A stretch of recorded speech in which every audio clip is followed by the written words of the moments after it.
What we're trying to do is to share a little bit anecdotes, history, halachic discussions that evolve around Hilchos Mezuzah, and not a review of the halachas themselves. So this is just to prepare you for the next few minutes. Now, as the world around us is celebrating today, the Yom Edom, in the day of their celebration, we Jews meditate for a few minutes and remember the brutal history of our people interacting with the followers of Christianity. It's a religion that caused a lot of tsuris to Klal Yisrael throughout the ages. And if currently they are giving us the hug of Esav, let's not forget the medrash that tells us that Esav had a desire to bite the neck of Yaakov. And among the many discussions in halacha that deal with our interactions with followers of the Christian faith, the Maharil was asked a question. So this is early 15th century. Rabbi Yaakov Lobe, who was a posek in Germany, was asked about allowing a non-Jew to retain or to receive a mezuzah. The non-Jew had an interest in being protected by this item, recognizing that the Jews value it. He wanted to join in benefiting from the mezuzah, and he asks a Jew for one of them. Maharil was of the opinion that it is prohibited for us to hand a non-Jew a mezuzah. He adds that even in a situation where it could cause harm, ava, resentment, from the non-Jews, that we are not willing to give them this precious item, nevertheless it is osur, it is prohibited, and it should not be done. A century later, the Ramah mentions the same idea, that we do not hand mezuzos to non-Jews. We always have that awareness that when we leave our properties, our rentals, our homes, if they are being transferred to the non-Jew, that we take the mezuzos with us. It is something we are aware of. Nevertheless, Ramah notes that bimkom eva, in a situation where you indeed are going to have to deal with great resentment by not providing the non-Jew with what they desire, it would be mutter. That's what the Ramah tells us. Fine, so it's something we've been taught, it's something we're aware of. But there is a serious question that has been asked by many authorities from a story that appears in the Yerushalmi. The Yerushalmi shares with us an incident that, as it is presented, it occurs with Rabbeinu HaKadosh. So this is towards the end of the 2nd century. And there was a fellow by the name of Artavon. Remember that name, Artavon. We're going to be dealing with him today a little bit. So remember Artavon. And the Yerushalmi tells us that Artavon sends a gift to Rabbeinu HaKadosh, a precious stone. And with the gift, Rebbe receives a note from Artavon, and Artavon says to him, you have nothing that you could send me that is more valuable than the item I am sending you. So the Yerushalmi tells us that Rebbe turns around and he sends him a mezuzah. Artavon wonders, this is absurd. I send you an item of great value. You are sending me an item that's worth chad pular. It's worth 1 pular. Right? The pular, everyone has a pular in their pocket, but I assume that was the currency that was used at that time. Rebbe responds, you should know that there is nothing that is valuable as Torah, and in addition, you have sent me an item that I must protect. I, says Rebbe, I have sent you an item that you should know protects you. You know the song? Ask your kid, the kids, I have a mezuzah, are you familiar with it? It protects you. So that's what Rebbe tells him. The mezuzah is far more valuable because it protects you. That's the story that is shared with us in the Yerushalmi, indeed inspiring about the significance of the mezuzah. But the difficulty is sending to Artavan. How do we deal with it? As a result of that difficulty, because you look at the name and we assume we're dealing with a non-Jew, there are those who want to argue that perhaps Artavan was Jewish. On the other hand, commentators and authorities who are more familiar with the history of the era, they actually identify this Artavan with some Persian king or Persian leader that lived at that time. And if indeed that identification is correct, we have serious difficulty with the Rebbe sending a gift to Artavan, the non-Jew. How do we understand that? And there are many different explanations and insights provided by authorities. But if we analyze Artavan a little bit more, we're going to increase some of the difficulties with this story.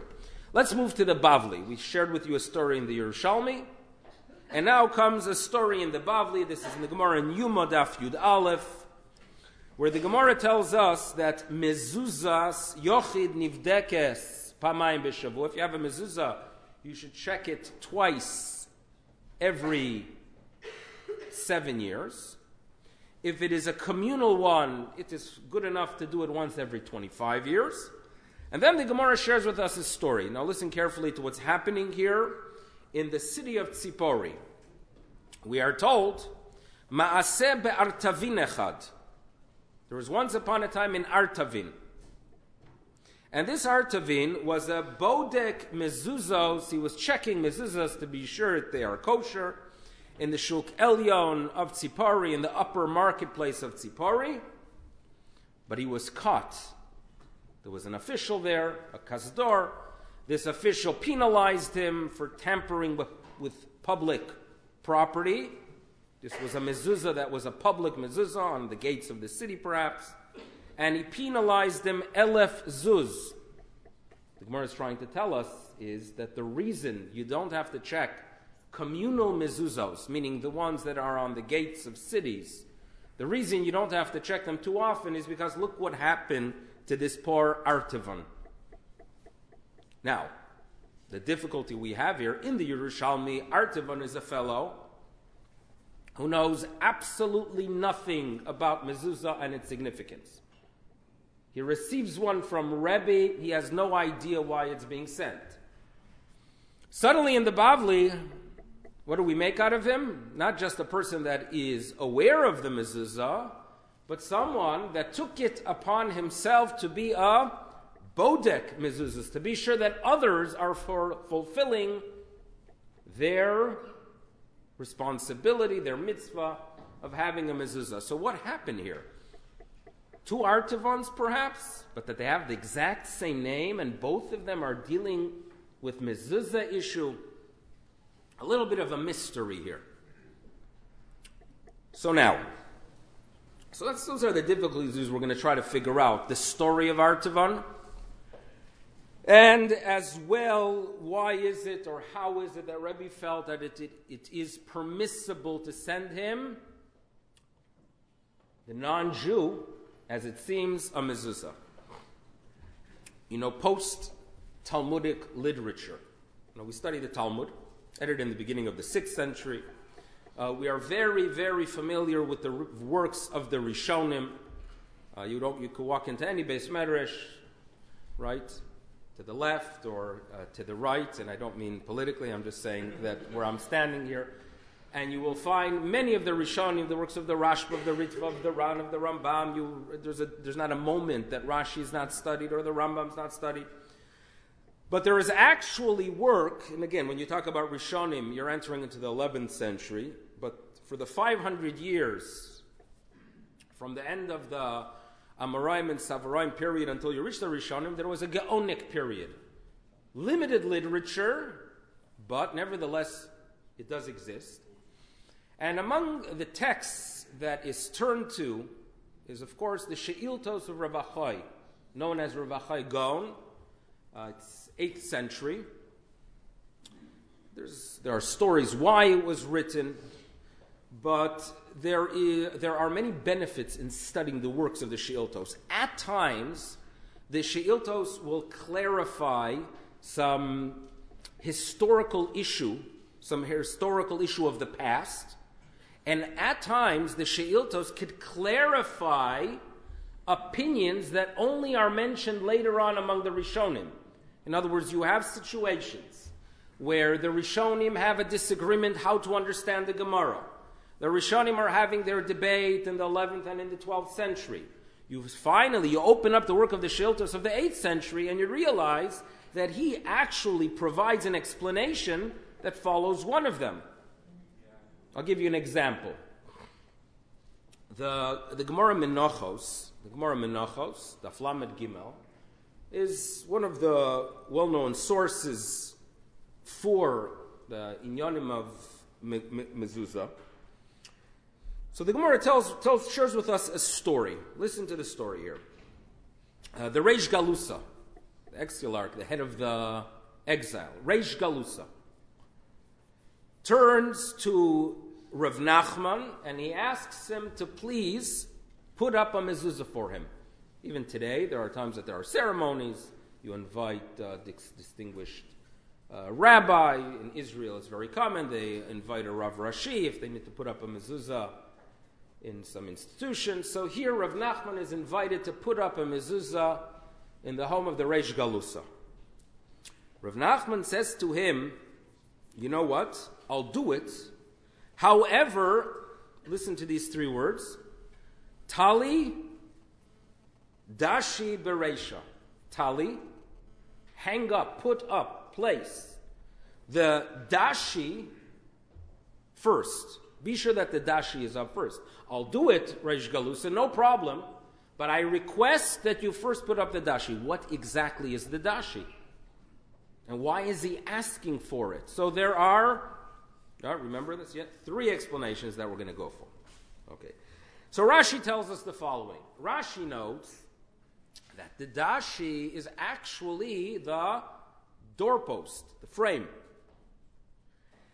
And it seems that Reish Galusa wanted that Rav Nachman should bang in the mezuzah on the frame, and then afterwards they put the frame up into the doorway. Says Rav Nachman to the Reish Galusa, according to Rashi, that doesn't work. There is a problem, there is an issue that mitzvos that are to be performed, they cannot be achieved in a passive way. Ta'aseh velo min ha'osui. We're very familiar with these halachas in Sukkos, in Hilchos Sukkah, and Tzitzis. So therefore, Rav Nachman tells him, you be sure to first put up the doorpost. When there is a doorpost, there's an obligation to have a mezuzah. Then I'll put up a mezuzah. Tali Dashi Bereisha, that's Rashi's approach. Tosfos doesn't like that approach, because Tosfos believes that the Dashi relates to the door itself. To the door itself. So therefore, Tosfos says that what Rav Nachman is requesting relates to an earlier discussion in the Gemara. The Gemara notes that there are situations where you have a doorway and you are not sure in what direction does the traffic go. You know, mezuzah is on the right side, but there are many doors that people are going in from both ways. How do you decide, and I'm sure in any shul and any home nowadays, you'll look at a few of the doorways and you'll wonder what is considered the right direction. In what way is the traffic moving? This is a complex area in halacha. So the Gemara tells us that you should know one of the ways of identifying the direction of traffic to be able to figure out which side is the right is the heker tzir. If you have the pivot and you have the socket, which today the hinges serve as those items did centuries ago, the direction of the door, if a door swings out, in general, that would seem to indicate that the traffic is moving out. Heker tzir. Okay? Now, there are scenarios where you wouldn't rely on heker tzir. It's an interesting story that occurred. In many houses, you have a doorway between the kitchen and the dining room. Okay? The dining room is connected to a living room, and there is a way of entering into the dining room through living room or through kitchen. Traffic obviously goes both ways. What side, how are you going to determine where is your right to put up a mezuzah? So there are complexities, right? The general rule is, the poskim seem to say, is that heker tzir is only a plan B, meaning if you have clear-cut traffic patterns that people enter from kitchen into dining room, that is the norm. So then it would be the right side from kitchen into dining room.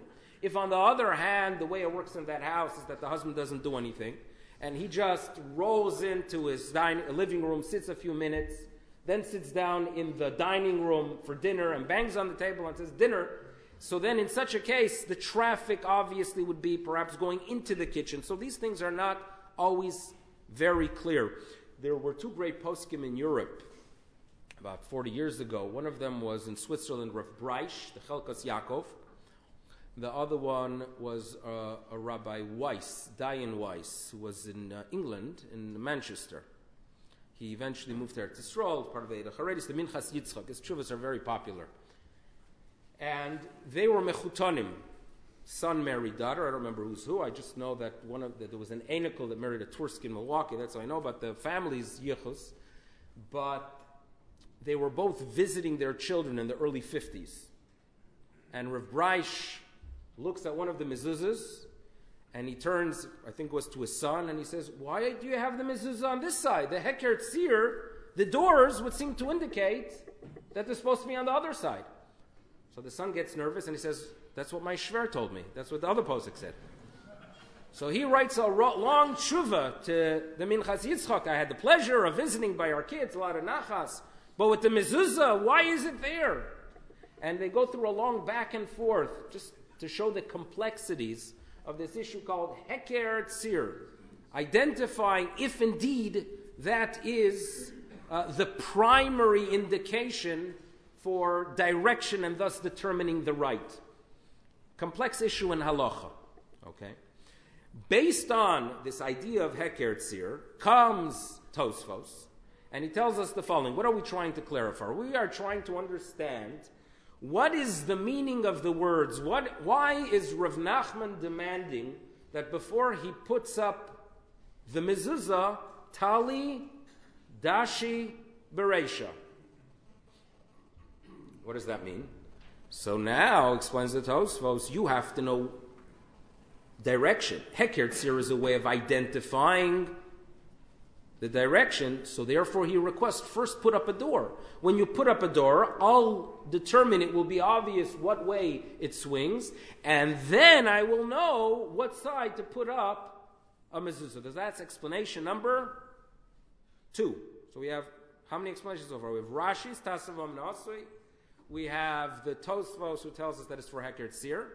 The Rambam doesn't like this approach of the Tosfos, and he notes that to be obligated to have a mezuzah, you have to have a door. The Rambam was of the opinion that if it's a doorway without a door, you don't put up a mezuzah, we put it up without a bracha. But therefore, what the Rambam is saying is that Rav Nachman is demanding that if you want a mezuzah, there should be an obligation, a Torah obligation for a mezuzah. How do you achieve a Torah obligation for a mezuzah? By putting up tali, dashi, bereisha. Fine. So these are the 3 explanations. Comes Rav Achai Gaon. Remember, why did we mention this? Because we want to show you how Rav Achai Gaon makes a contribution at times for debates that only appear later. So Rabbi Chai Gaon shares with us this story of the Gemara, Tali Dashi Bereisha, and he tells us very clear the reason Tali Dashi Bereisha is because you want to know the direction, Heker Tzir, meaning what the Tosfos comes up with in the 12th century is basically Rabbi Chai Gaon many, many centuries earlier. So here we see how he makes a contribution towards the future. Now, the past. Let's go back to our good buddy here. What's the name of our good buddy here? Artavon. Remember Artavon? Artavon of the Yerushalmi. Artavon of the Bavli. So Rabbi Chai has a hemshech. In other words, the Yerushalmi story, the way it was presented was Artavon sends a gift, receives back a mezuzah. He wonders, what on earth is this all about? It seems like an item that has no significance. Why is Rebbe sending this to me? End of story in the Yerushalmi. Rabbi Chai Gaon shares with us a hemshech, a continuation, a little bit of a postscript to the story presented in the Yerushalmi. And listen carefully. Miyad, right after Artavon is walking around with a big question mark regarding the significance of the mezuzah. Miyad nichnas shed bebeiso shel Artavon. In other words, Artavon, as we'll see soon, had a daughter, his only daughter, and some demon, she was possessed. Perhaps mental illness, whatever it was, she was possessed. And Artavon goes Meshugah, the daughter, Nebach, is acting abnormal. So what does he do? Right? He pulled out his Oep Karubo. Kol Harofim, all the doctors came to try to cure the daughter, Nebach, Artavon's daughter. Velo Ha'ilula, nothing worked. So then he's desperate. Doctors weren't able to help. So you know what happens? We get reminders that there's a spiritual entity, there's a God. We are seeking spirituality. So what does Artavon do? He takes the mezuzah v'som lo ala Pesach and he puts it on his door. Miyad borcha osa shed, the demon left. This is Rabbi Chai Gaon's. Obviously, he had a source for this. He didn't make this up. And obviously, like so many other rabbinic insights, midrashim, that are lost. Not everything we have today is everything that existed. There are lots of information that we have lost. But here, the Yerushalmi has a part 2, right? The second chapter. Artavon is inspired.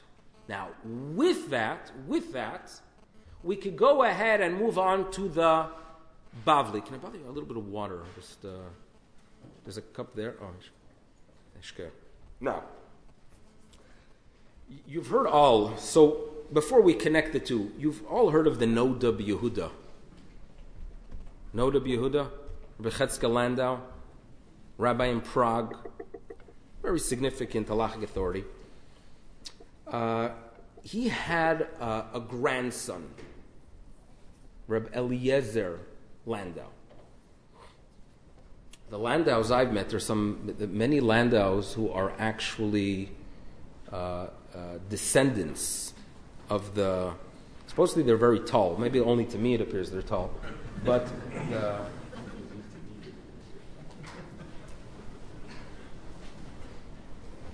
I'm good. He was a very tall man, the Noda B'Yehuda. He was probably 6'6", and in those days, right, in the olden days, remember the olden days, and everyone was sure. The Noda B'Yehuda was a very tall man. According to one of his Talmidim, the Shiurim, you know the whole issue of Shiurim, that he believed that the eggs are smaller is because he measured with his own measurements, which were big.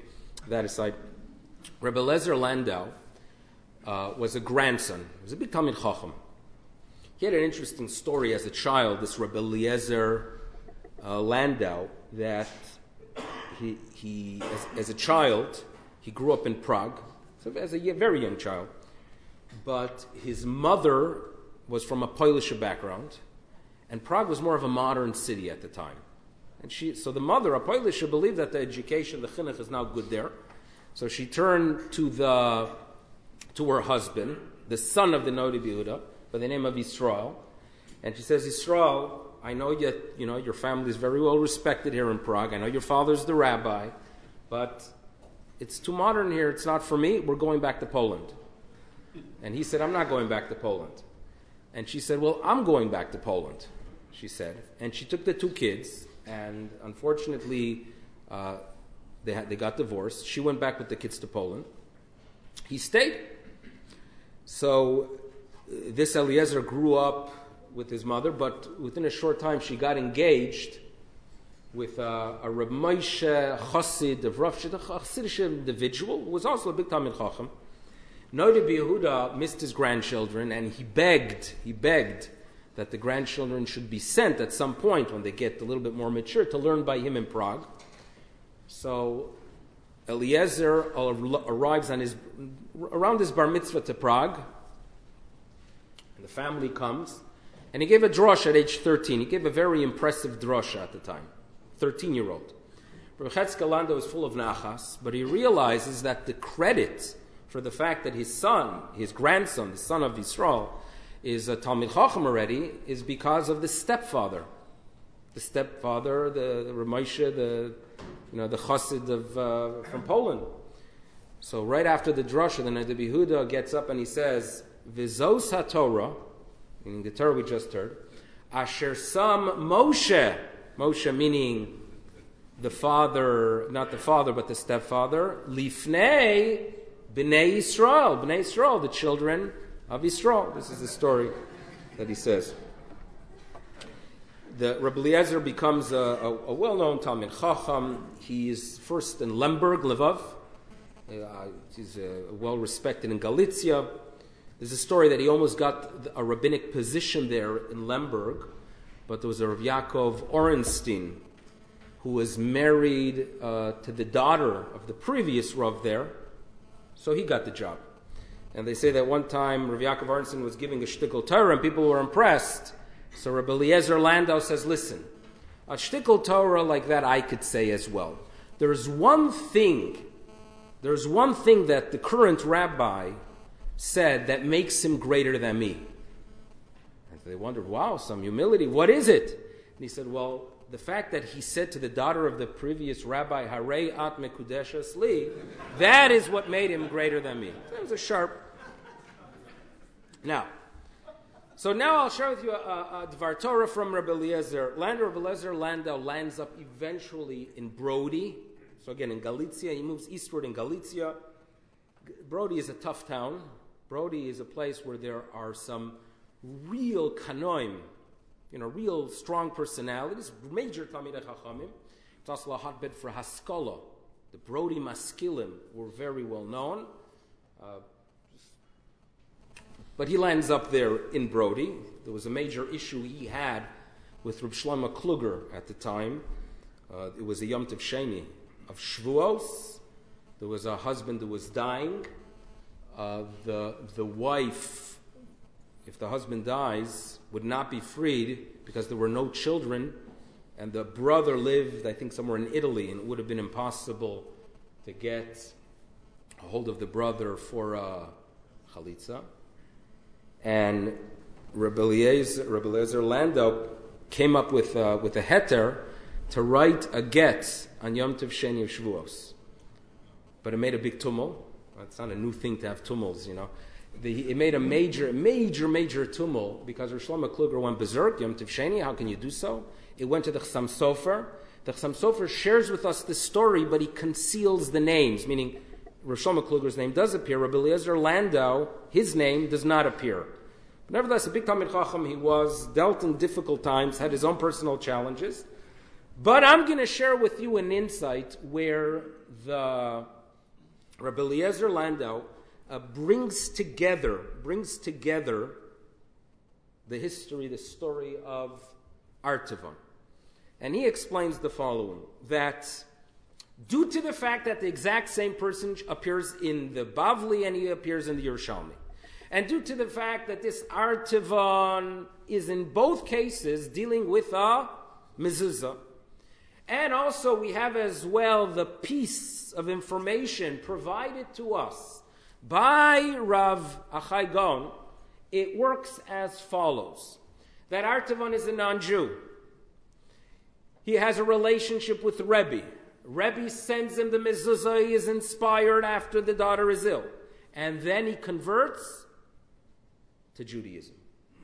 He converts. This is not so far-fetched. Conversion due to mezuzah. If you remember the story of Onkelos, there were legions sent by Roman officials to try to convince him to back out of his mishugas of joining the Jewish faith. And as he stood there by the door, right, and indicated the significance of the mezuzah, they were inspired. The Roman soldiers were inspired to join the Jewish faith. Mezuzah inspires. Okay, so it's not so far-fetched. He converts to Judaism, Artavan, and now he's living in Tzipori, and he is a person who values mezuzah because he knows what a great contribution it made to his identity. So what does he do? He is baidek mezuzahs in Tzipori. He gets chapped, and he has to pay the penalty. Rav Landau adds, number one, you could suddenly understand how a person who is involved in Safras, he says, usually Sofrim don't make a tremendous amount of money. How did Artavan have Elef Zuz, he wonders, to pay up the penalty of the Roman official who caught him checking a mezuzah and Tzipori? The answer is, he was a wealthy guy beforehand. That's a little bit of a pshat he gives. In addition, perhaps we could somehow defend Rebbe sending him a mezuzah because he recognized Artavan's personality. He sensed that he's a spiritual person and that one day he might even convert to Judaism. Therefore, in general, we don't send it to a non-Jew, but in that case, he believed it would be permissible.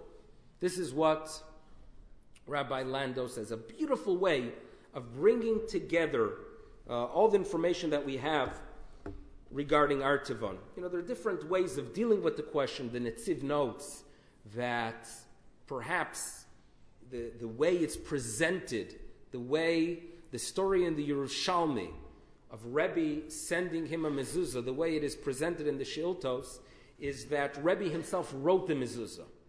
And he notes that it could be that the prohibition of handing the mezuzah to a non-Jew, that is only if it's designated for a Jew, where you're going to be fulfilling the mitzvah. In such a case, it would not be appropriate to give to a non-Jew because you are lowering the sanctity from an item which would fulfill a mitzvah to one that would not.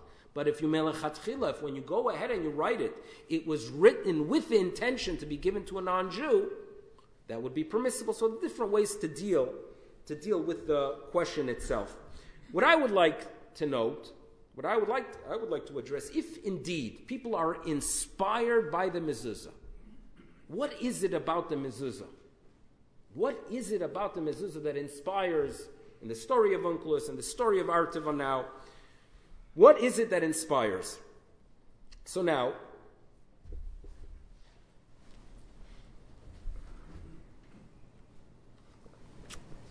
if you look at a mezuzah, you have the two parshios, Shema Yisrael and V'hoyim Shema.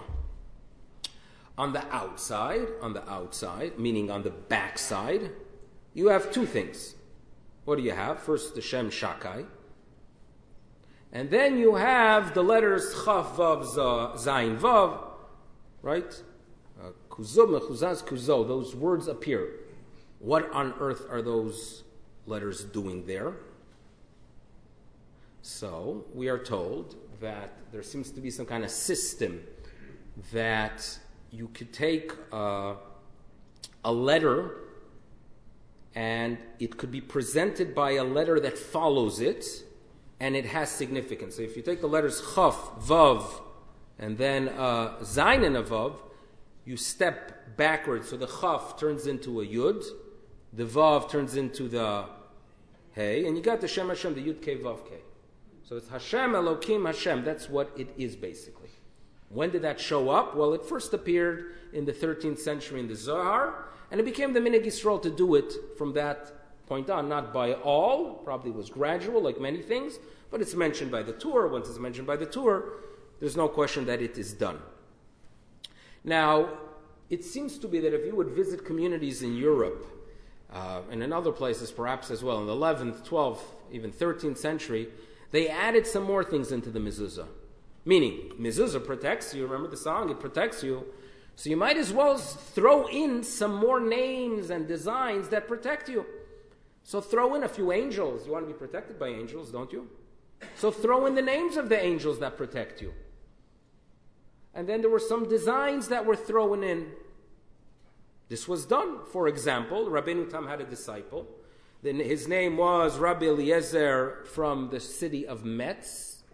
Wrote a sefer on halach known as the Yereim.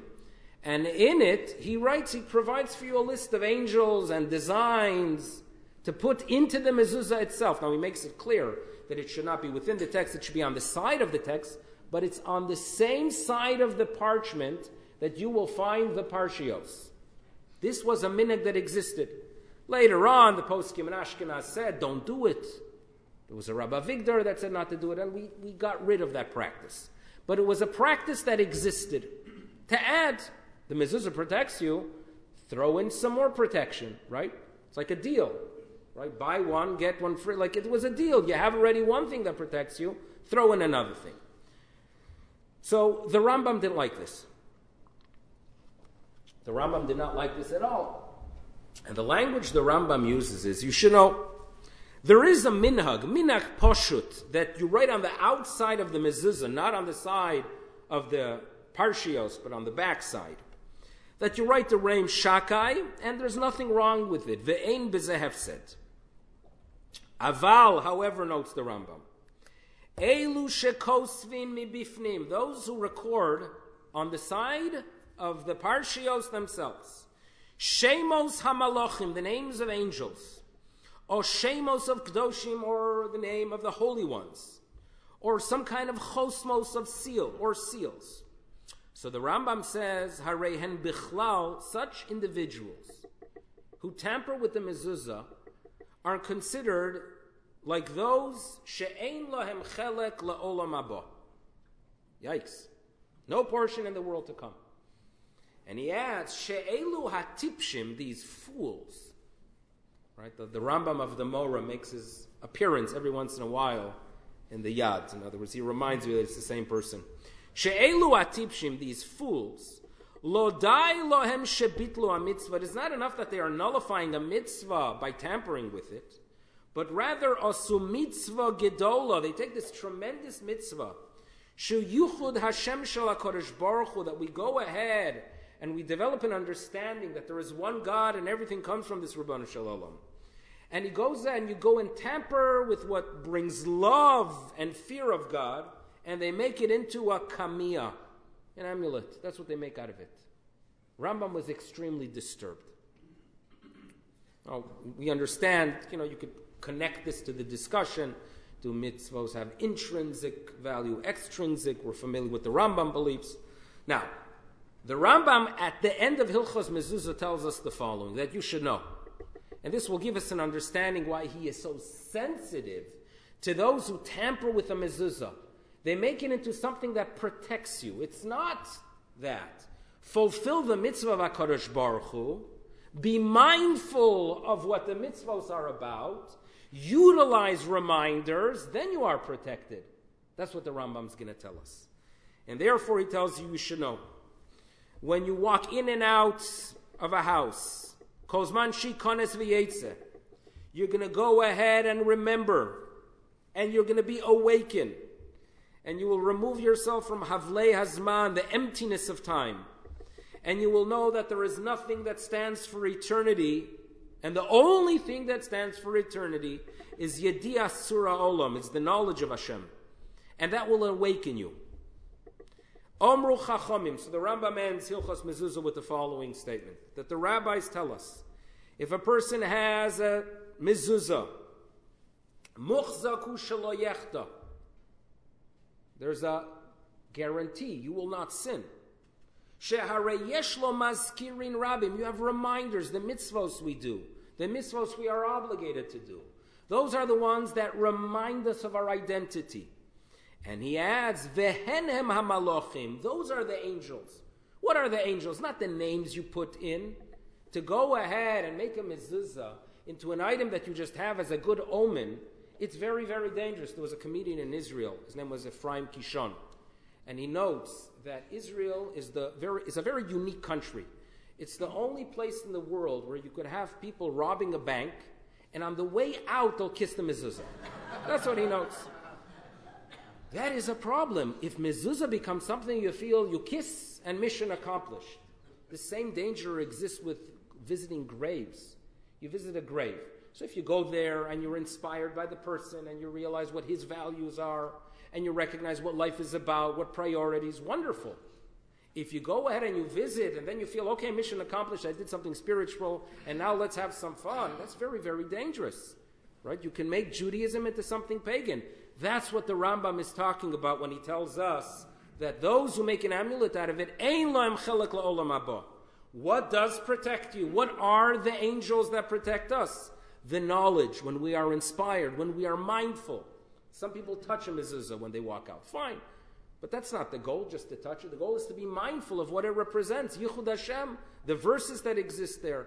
That's what it's all about. So as a result of what the Rambam is telling us, we recognize mezuzah does inspire.